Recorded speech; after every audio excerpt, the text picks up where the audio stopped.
Ginataang tilapia guys ang aking lulutuin for today's video for our dinner.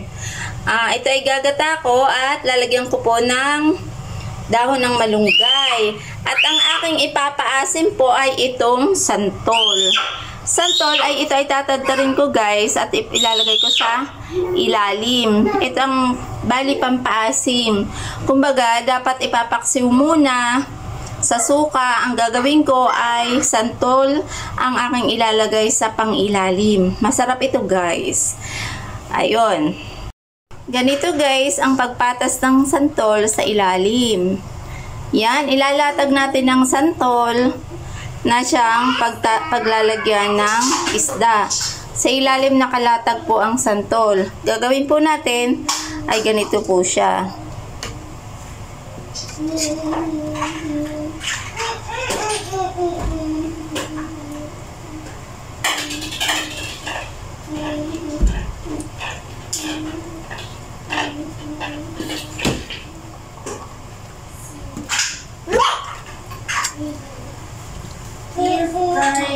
So ayan, ganyan guys, at lalagyan din po natin ito ng asin, paminta.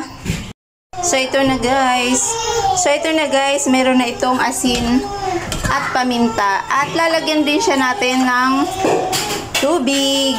Yan ganyan, at saka po natin tatakpan at isasalang. Yung iba pong ingredients ay mamaya po natin ilalagay pag pagata na po siya.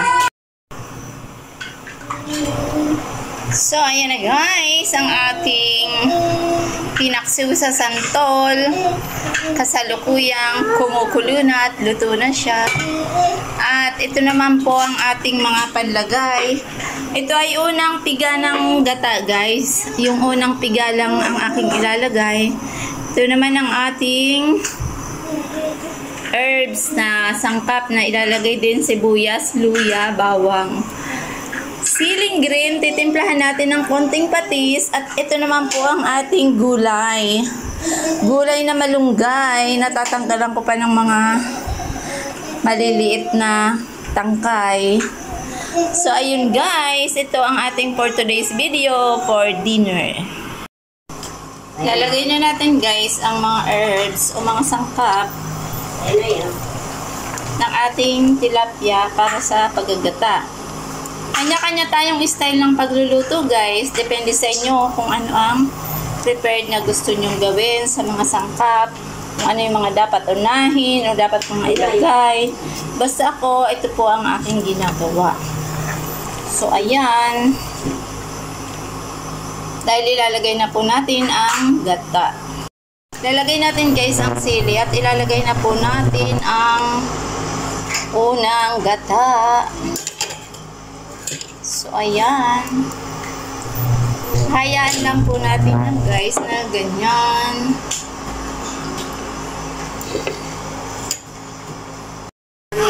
So, ayan guys. Ang gata ay halos luto na. Naluto na rin ang gata sa tilapia. Kaya, ayun. Kung makikita nyo ang mga gilid-gilid ay namumuo ang gata. Hindi natin siya guys sinahalo para hindi siya magulo ba.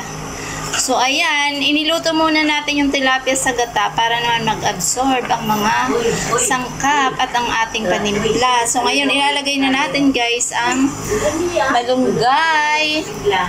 Ilalagay natin sa ibabang malunggay.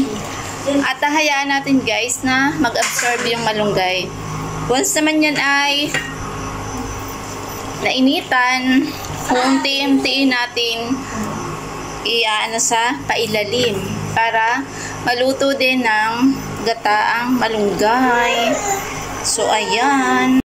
So ayan, dito na po nagtatapos ang ating for today's video na ginataang tilapia na pinaksiw muna sa santol. Sa mga shoutout po dyan, sa mga tiga Bicol na mahihilig sa ginataan, ito po ang aking menu para po sa inyo.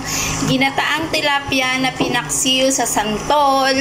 So kaya naman, kain po tayo mga kababayan ko sa lugar ng mga Kabikulan.